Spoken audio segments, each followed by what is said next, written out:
First ఏమన్నాడు, the stones that shine అన్నాడు. అంటే అక్కడ ఏంటి దాని మీనింగ్ అంటే, ఈ స్టోన్స్ అంటే ఇక్కడ స్టోన్స్ రాళ్ళని కాదు, ఈ వజ్రాలు అంటారు కదా, అవి ప్రకాశించే వజ్రాలు అని మీనింగ్ అనమాట. సరే, దాని గురించి కొంచెం ఇన్ఫర్మేషన్ ఇచ్చాడు. సో ఇక్కడ ఎక్స్పోనెంట్స్ అనే దాని గురించి మనం డిస్కస్ చేస్తున్నాం కాబట్టి వాటికి సంబంధించి ఇన్ఫర్మేషన్ ఇచ్చాడు. ఒకసారి చూడండి. 3 daughters with curious eyes, okay, each got 3 baskets, a king prize, a kingly prize. Each basket had 3 silver keys. Each open 3 big rooms with ease. Next, each room had tables 1, 2, 3, so on like that, with 3 bright necklaces on each, you see. Okay, next, each necklace had 3 diamonds, so on. Okay, అది so fine. Okay, ఇప్పుడు ఏమంటున్నాడంటే వాడు ఇక్కడ క్లియర్గా observe చేయండి. ఇక్కడ 333 అని కనిపిస్తుంది మీకు. అంటే ఫస్ట్ వాడు ఏమంటున్నాడంటే, ఒక కింగ్కి ఒక ఫస్ట్ 3 డాటర్స్ ఉన్నారట. చూడండి, ఇదిగో ఇక్కడ ఒక కింగ్కి 3 డాటర్స్ ఉన్నారట. ఒకసారి చూడండి, ఇదిగో 3 డాటర్స్. ఇక్కడ జాగ్రత్త అబ్జర్వ్ చేయండి. ఫస్ట్ ఆమెకి ఒక 3 బాస్కెట్స్ ఇచ్చాడు. చూడండి, 3 బాస్కెట్స్ ఉన్నాయి. ఇంకో సెకండ్ ఆమెకు 3 బాస్కెట్స్, థర్డ్ ఆమెకి 3 baskets. Okay, third daughter. Okay, ఇక్కడ వరకు. అయితే ఇప్పుడు ఆమె ఏమంటాడు, ఆ బాస్కెట్లో 3 కీస్ ఉంటాయట. ఓకేనా, 3 కీస్, ఒక్కొక్క దాంట్లో 3 కీ, ఇందులో 3, అది వాడు చెప్తుంది. ప్రతి దాంట్లో 3 కీస్. ఓకేనా, ఇప్పుడు ఎన్ని బాస్కెట్స్ ఉన్నాయి? 9 బాస్కెట్స్లో ఒక్కొక్క దాంట్లో మళ్ళీ 3 ఉన్నాయంట. ఇక్కడ అర్థమైంది కదా. మళ్ళీ ఈ 3 కీస్ ఉన్నాయి కదా, ఆ 3 కీస్ అంట మళ్ళీ 3 రూమ్స్. ఓకేనా, ఆ 3 కీస్ని 3 రూమ్స్ ఓపెన్ చేయొచ్చు. మళ్ళీ 3 కీస్తో 3 రూమ్స్, 3 అలాగా. ఇప్పుడు కొన్ని రూమ్స్ అంటే ఒక్కొక్కటి ఇక్కడ మొత్తం ఎన్ని 27 రూమ్స్ అని వస్తాయి. ఓకేనా, అది. నెక్స్ట్ ప్రతి రూమ్లో మళ్ళీ ఏమన్నాడు, ప్రతి రూమ్లో విత్ 3. చూడండి, ఈచ్ రూమ్ హ్యాడ్ టేబుల్స్. అందులో మళ్ళీ ఒక్కొక్క రూమ్లో అంటే టేబుల్స్ 3 ఉన్నాయట. ఇక్కడ మనకి ఇవ్వలేదు, ఈ చిన్నది కదా, మరి ఇక్కడ ఇవ్వడానికి కావాలి. చూడండి, దీంట్లో ఒక 3 ఏమున్నాయి, టేబుల్స్ ఉన్నాయట. మళ్ళీ ఇందులో ఒక 3 టేబుల్, ఇందులో ఒక 3 టేబుల్స్. అర్థమయ్యి కదా. సో ఇక్కడ ఒక్కొక్క దాంట్లో 3 టేబుల్స్ ఉన్నాయండి. కొంచెం అర్థమైంది కదా. ఇదిగో ఇందులో ఇదిగో ఈ ఫస్ట్ దాంట్లో ఒక 3 టేబుల్స్, సెకండ్ దాంట్లో 3 టేబుల్స్, అలా ఒక రూమ్లోనే మనకి ఎన్ని టేబుల్స్ ఉన్నాయట, 3 టేబుల్స్ ఉన్నాయి. మళ్ళీ ఏమంటాడు ఇంకా, ఆ 3 టేబుల్స్ చూడండి, ఇక్కడ ఈచ్ రూమ్ హ్యాడ్ 3 టేబుల్స్ 1, 2, 3 అట, with 3 bright necklace on each. అంటే మళ్ళీ ఒక్కొక్క టేబుల్ మీద 3 నెక్లెస్ ఉన్నాయట. అర్థమవుతుంది కదా. ఇలా చెప్పుకుంటూ పోతే ఒక్కొక్క నెక్లెస్లో మళ్ళీ ఎన్ని ఉన్నాయి, 3 డైమండ్స్ ఉన్నాయి. చూసారా, అర్థమైంది కదా మీకు. సో ఇది వాడు చెప్తుంది. అర్థమైందా లేదా? ఎస్. ఇప్పుడు చూడండి, ఇప్పుడు మీకు క్లారిటీగా ఇక్కడ ఎక్స్ప్లెయిన్ చేస్తాను. అయితే వాడు ఏమంటుందంటే, టోటల్గా మనకు ఎన్ని స్టోన్స్ ఉంటాయి, అలా డైమండ్స్ ఉన్నాయి ఒక దాంట్లో, మొత్తం ఎన్ని స్టోన్స్ ఉంటాయి అని వాడు క్వశ్చన్ అడుగుతున్నాడు. చూసారా. సో ఇక్కడ ఒకటైతే మీకు క్లియర్గా తెలుస్తుంది. అదేంటి సార్ అంటే, 333 అనేది ఇక్కడ క్లియర్ కనిపిస్తుంది కదా. మీకు ఎగ్జాంపుల్ చూపిస్తాను. ఫస్ట్ ఏంటంటే ఇక్కడ 3 డాటర్స్ ఉన్నారు. 3 డాటర్స్ ఉన్నారు కదా, 3 డాటర్స్ ఉన్నారు. ఓకే, వీళ్ళు బాగా అబ్జర్వ్ చేయండి. ఇవన్నీ వచ్చాయి చూడండి. 1, 2, 3, 4, 5, 6, 7, 8, 9 వచ్చాయి. అంటే ఈ మనకు 3 డాటర్స్, ఒక్కొక్కరికి 3 ఏంటవి బాస్కెట్స్. అంటే 3 3 2 సార్లు మల్టి చేయాలి. ఓకేనా. నెక్స్ట్ 9 వస్తుందా లేదా? ఇప్పుడు మళ్ళీ ఒక్కొక్కరికి ఇవి ఎన్ని ఉన్నాయి, కీస్ ఎన్ని ఉన్నాయి కావాలంటే, ఇప్పుడు కీస్ మనకు నెంబర్ ఆఫ్ కీస్ ఎన్ని కావాలంటే, సో నెంబర్ ఆఫ్ కీస్ ఎన్ని కావాలంటే ఇక్కడ చూడండి, ఇంకా మొత్తం ఎన్ని ఉన్నాయి, ఒకదానికి 3 కదా. సో టోటల్గా 9 3 ఇప్పుడు 9కి 3తో మళ్ళీ చేస్తే నెంబర్ ఆఫ్ కీస్ వస్తాయి. Number of keys. ఓకే, అర్థమవుతుందా. ఇంకా నెక్స్ట్, ఇప్పుడు ఆ కీస్ ఒక్కొక్క దాంతో ఎన్ని మనం ఓపెన్ చేయొచ్చు, ఒక కీస్తో ఎన్ని ఓపెన్ చేయొచ్చు అంటే 3 ఓపెన్ చేయొచ్చు. అంటే నెంబర్ ఆఫ్ కీస్ ఎన్ని వస్తాయి, ఇప్పుడు 81 రూమ్స్ అవుతాయి. అర్థమైంది కదా మీకు. అది ఇప్పుడు రూమ్స్ అనేవి ఎన్ని ఉన్నాయంటే మనకి 81 రూమ్స్ ఉంటాయి. ఆ ఒక్కొక్క రూమ్లో మళ్ళీ ఎన్ని టేబుల్స్ ఉన్నాయంటే, మళ్ళీ టేబుల్స్ అన్నాడు, ఒక్కొక్క 3 టేబుల్స్ ఉంటాయి. ఓకేనా. ఇప్పుడు టోటల్గా ఎన్ని, 243 అవుతుంది. అర్థమవుతుంది కదా మీకు, 243. అలాగే నెక్స్ట్ ఒక్కొక్క టేబుల్ పైన మళ్ళీ ఏమున్నాయి, 3. చూడండి, ఈచ్ టేబుల్ ఇక్కడ చూడండి ఏమన్నాడు, విత్ 3 టేబుల్స్ ఉన్నాయి. ఒక్కొక్క దాని మీద 3 నెక్లెసెస్ ఉన్నాయట. 3 నెక్లెస్ అంటే ఇప్పుడు ఈ నెక్లెస్ ఎన్ని ఉన్నాయంటే ఇంటూ 3 చేయాలి. అర్థమైంది కదా మీకు ఇప్పుడు. సో ఇప్పుడు వీటి గురించి నేను ఎక్స్ప్లెయిన్ చేస్తాను, ఒక్కసారి జాగ్రత్త చూడండి. రైట్. డాటర్స్ ఎంతమంది ఉన్నారు సార్? డాటర్స్ ఎంతమంది ఉన్నారంటే 3 డాటర్స్ ఉన్నారు. ఓకే, ఓకే, డి అని రాసాము. తర్వాత బాస్కెట్స్ ఎన్ని ఉన్నాయి? ఇక్కడ బాగా అబ్జర్వ్ చేశారు కదా, బాస్కెట్స్ ఎన్ని ఉన్నాయి అంటే 9 ఉన్నాయి. 9 ఉన్నాయి కాబట్టి దీన్ని నేను 3 × 3 9 అయ్యే లేదా బాస్కెట్స్ 9. అందుకని నెంబర్ ఆఫ్ బాస్కెట్స్ అని అడిగితే 9. ఆడు అడిగింది ఏంటి? Number of stones. ఇలా మనము బాస్కెట్స్, ఆ బాస్కెట్లో మళ్ళీ కీస్, ఆ వాటికి మళ్ళీ 3 రూమ్స్, ఒక్క దాంట్లో 3 రూమ్స్ ఉన్నాయి, ఆ రూమ్స్ మీద టేబుల్స్, ఇవన్నీ చెప్పాడు కదా. అలాగే నంబర్ ఆఫ్ స్టోన్స్ ఎన్నో నేను అడుగుతున్నాడు కాబట్టి ఇప్పుడు బాస్కెట్స్ ఎన్ని ఉన్నాయో ఫస్ట్ చెప్పాను నేను. బాస్కెట్స్ తర్వాత మనకు కీస్ గురించి ఇచ్చాడు. చూసుకోండి, డయాగ్రామ్లో కీ ఇచ్చాడు. కీస్ ఎన్ని ఉన్నాయి సార్ అంటే ఒకసారి చూడండి, కీస్ ఎన్ని ఉన్నాయి ఇక్కడ. మళ్ళీ ఈ ఏదైతే ఉందో 9 స్క్వేర్, అదే ఇంకొక 3 మనం మల్టిప్లై చేయాలి. ఓకేనా, అర్థమైంది కదా. ఇప్పుడు ఎంత అయింది? ఇది 3 క్యూబ్ అంటే 27.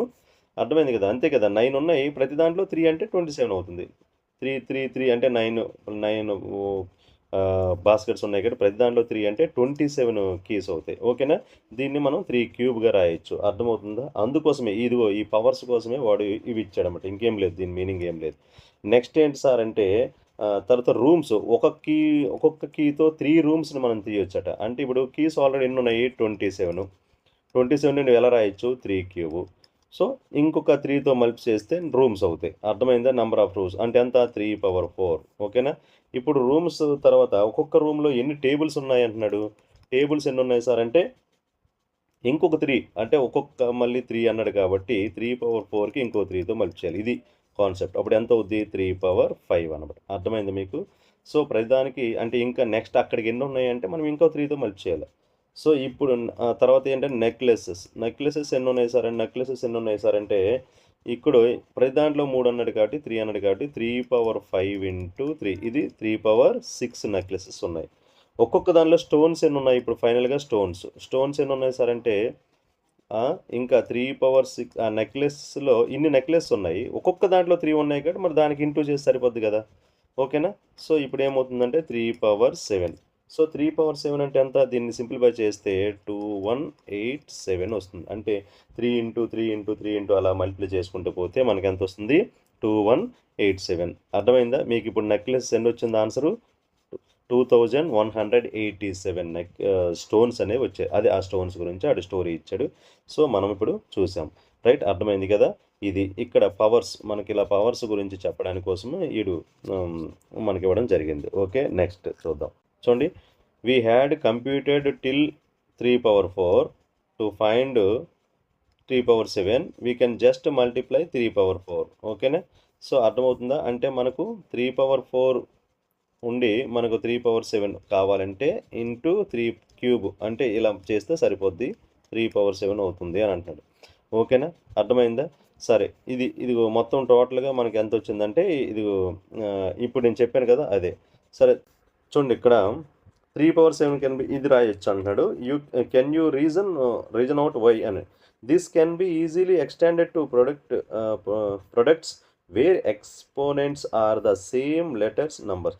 అంటే ఇక్కడ చూడండి, ఇది మనము ఇలా ఈ రాయడానికి అంటే ఏ నెంబర్ అని 3/7ని 3² × 3/5 అని రాయొచ్చు. అలాగే ఇంకా వేరే 3 క్యూబ్ × 3/4 అని రాయొచ్చు 7 అవ్వడానికి. ఇలా మనము దీన్ని ఎక్కడి వరకనే అంటే సేమ్ బేస్ ఉండే ఓకే అంటే నంబర్స్ ఉండే వాటికి మనము ఇలా ఎక్స్పాండ్ చేయొచ్చు అని అంటున్నాడు. ఓకేనా, రైట్. సరే, ఇప్పుడు right the products p/4 p/6 in exponential form. ఇది చూడండి, p/4 p/6. సో ఇదిగో పీని మనం ఎన్నిసార్లు రాయొచ్చు? 4 టైమ్స్. ఇదిగో p/4 అంటే p × p. p/6ని ఇలా రాయొచ్చు 6 టైమ్స్. ఇప్పుడు చూడండి టోటల్గా ఎన్ని పీస్ అయ్యాయి? 1 2 3 4 5 6 7 8 9 10 అంటే p/10గా రాయొచ్చు అనమాట. అది ఇప్పుడు అబ్జర్వ్ చేశారా మీరు? సో ఇక్కడ 4 ఉంది, ఇక్కడ 6 ఉంది. అంటే మనము ఇలా మల్టిప్లికేషన్ చేయకుండా ఈ రెండు యాడ్ చేస్తున్నాం. అందువలన మనకు ఒక ఫార్ములా ఇప్పుడు అనేది మనము డిస్కస్ చేస్తాం. అది ఏంటి సార్ అంటే ఏవైనా చూడండి, ఇదిగో ఇక్కడ చూడండి నంబర్స్ ఉన్నాయి కదా, ఇవి ఎన్ అంటే ఏదైనా ఇప్పుడు సపోజ్ ఇక్కడ 4 క్యూబ్ 4/7 అలా ఇది ఇక్కడ సేమ్ ఉండాలి. దాన్ని బేస్ అంటారు కదా, ఆ బేస్ కానీ సేమ్ ఉంటే పవర్స్ అనేవి మల్టిప్లై చేయకుండా యాడ్ చేయాలి అని అర్థం. ఓకే. ఎందుకంటే క్లియర్‌గా ఇక్కడ ఎగ్జాంపుల్ మీరు చూడండి. అంతకుముందు కూడా మనం చెప్పుకున్నాం. ఓకేనా? అది. సో, అది పవర్స్ అనేవి మనం యాడ్ చేయాలనమాట. మల్టిప్లై చేయకూడదు అనేది ఒక formula. Use this observation to compute the following. 2 power 9 okay. 5 power 7 4 power 6. ఇప్పుడు దీన్ని కంప్యూట్ ద అంటే ఇప్పుడు 2 పవర్ 9 ఉందనుకోండి. 2 పవర్ 9 మనం ఎలాగని రాయొచ్చు? 2 పవర్ 9ని 2 స్క్వేర్ ఇంటూ 2 పవర్ 7 అని రాయొచ్చు. ఎలాగైనా రాయొచ్చు. అలాగే 5 పవర్ 7 ఉందనుకోండి. దీన్ని 5 పవర్ 4 ఇంటూ 5 పవర్ 3 అని రాయొచ్చు. ఓకే. 5 పవర్ 7 అవుతుందన్నమాట. అలాగే 4 పవర్ 6ని 4 పవర్ 3 ఇంటూ 4 పవర్ 3 అని రాయొచ్చు. లేకపోతే 4 స్క్వేర్ ఇంటూ ఓకేనా. సో వీటిని మనము అది యూజ్ చేసి రాయొచ్చు. ఇక్కడ చూడండి, ఇదిగో ఇక్కడ ఇచ్చాడు 4 into 4 into 4 4 into 4 into 4 4 into 4 into 4 ఇక్కడ ఒక 4 పవర్ 3 4 పవర్ 3 4 పవర్ 3 అంటే 64 ఇంటూ 64 4 ఇంటూ 4 ఇంటూ 4 4 4 జా 16 16 ఇక్కడ 4 ఇంటూ 4 కదా 4 ఇంటూ 4 ఇంటూ 4 4 4 జా 16 16 4 జా 64 ఇదిగో 64 ఇంకోటి 64 ఆ రెండు మళ్ళిస్తే 4096 వచ్చింది. అయితే దీనిని ఈ 4 cube into 4 cube is square of 4 cube. ఓకేనా. అంటే ఇప్పుడు అంటే 2 సార్లు సేమ్ ఉంది కదా. సేమ్ ఉంది అంటే దాన్ని ఎలా రాయొచ్చు మనము? 4 స్క్వేర్ ఆఫ్ 4 క్యూబ్. ఇదిగో 4 క్యూబ్ స్క్వేర్ అని కూడా రాయొచ్చు. ఇంకోటి మనకు వచ్చింది కొత్తగా. ఓకేనా. సో సేమ్ ఉన్నప్పుడు మనం హోల్ స్క్వేర్ స్క్వేర్ అనమాట. 4 క్యూబులు 2 2 సార్లు మల్టిప్లై చేసినప్పుడు స్క్వేర్ రాయాలి కదా, అదే అనమాట. సో అందువల్ల ఇలా రాయొచ్చు అన్నాడు. ఓకే. 4 క్యూబ్ స్క్వేర్ అని రాయొచ్చు అంటున్నాడు. అర్థమైంది కదా మీకు. సో అలాగే దీన్నే వేరేలా కూడా రాయొచ్చు. ఇప్పుడు ఎన్ని ఉన్నాయి? ఇప్పుడు మనకు 6 ఉన్నాయి కదా. 2 2 చేశాడు. ఇదిగో 2 ఇది ఒక 2 ఇది ఒక 2 చేశాడు. ఎన్ని అయింది? 4 స్క్వేర్ అయింది. ఇది ఎంత అయింది? 4 స్క్వేర్ అయింది. ఇది ఒక 4 square. So 4 square 4 square 4 square ఇది సంథింగ్ ఆన్సర్ వచ్చింది. ఓకే. ఇప్పుడు సేమ్ ఆన్సరే వస్తుంది. సో ఇప్పుడు ఇక్కడ చూడండి 4 స్క్వేర్లు ఎన్ని ఉన్నాయి? 4 స్క్వేర్ ఉన్నాయి 1 2 3 4 స్క్వేర్లు 3 ఉన్నాయి. అంటే మనం ఇలా కదా రాస్తాం, ఇలాగే రాస్తాం. 4 స్క్వేర్ హోల్ క్యూబ్ అని రాస్తాం. అర్థమైందా? సో దాన్ని return as 4 square whole cube. ఇదిగో 4 స్క్వేర్ హోల్ క్యూబ్ అని రాశాడు. అర్థమైందా? అంటే ఈ రెండు సేమే. ఏది? ఇప్పుడు మీకు ఒక పాయింట్ అర్థమై ఉంటుంది. అది ఇప్పుడు నేను చెప్తాను. ఓకేనా.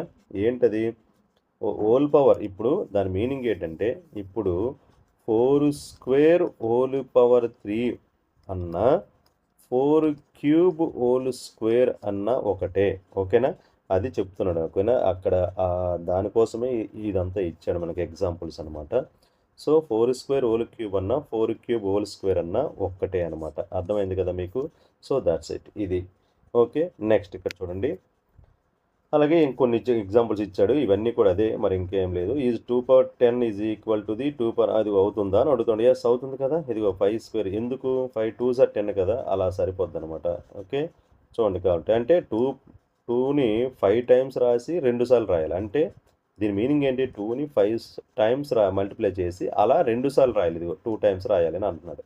ఇదిగో రాశారు చూడండి. అలా రాసిన లేదు మీకు అర్థమైంది కదా.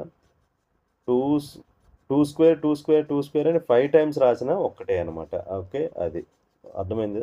సో దీని నుంచి మనకు అంటే 2ను 2 ఇది ఒకటి ఇంకొకటి ఇలా రాసిన అర్థమైంది కదా మీకు. అర్థమైంది కదా. ఓకే. ఇలా 5 టైమ్స్ రాసిన ఒకటే మనకు ఆన్సర్ అవుతుంది. 1 2 3 4 5 ఇలా రాసిన 2 స్క్వేర్ ఇంటూ 2 స్క్వేర్ ఇంటూ అలా రాసిన సేమ్ ఆన్సర్ వస్తుంది. సో దీన్ని బట్టి మనకి ఏమర్థమైందంటే ఇదిగో చూడండి. దీన్ని బట్టి మనకి ఏమర్థమైందంటే ఒక పవర్ అనేది మనం ఎలాగైనా రాయొచ్చు. ఎలా రాయొచ్చు అంటే ఆ రెండు మల్టిప్లై అయ్యేటట్లు సరిపోవాలన్నమాట. ఇప్పుడు 10 ఉందనుకోండి, 2 పవర్ 10 ఉందనుకోండి, 2 పవర్ ఎలా రాయొచ్చు? 2 పవర్ ఇలా రాయవచ్చు. 2 power 5 into 2 power 5 whole square కానీ, లేదా ఈ స్క్వేర్ లోపల 2 స్క్వేర్ దాన్ని 5 టైమ్స్ 2 స్క్వేర్ని 5 టైమ్స్ ఇలాగైనా రాయొచ్చు. అదే చెప్తున్నాడు. ఓకేనా. ఇది ఇక్కడ ఇచ్చాడు. n power a whole power b అని చదవాలి. Whole power b. ఇక్కడ n power b whole power a అని రాయొచ్చు. అప్పుడు ఈ రెండు మల్టిప్లై అవుతాయి. n a ఇంటూ బి అవుతుంది అని అంటున్నాడు. ఓకేనా. ఇదిగో n power a into b. అలాగే that is equal to n power ab, where a and b are counting numbers అంటే న్యాచురల్ నెంబర్స్ అని అంటున్నాడు.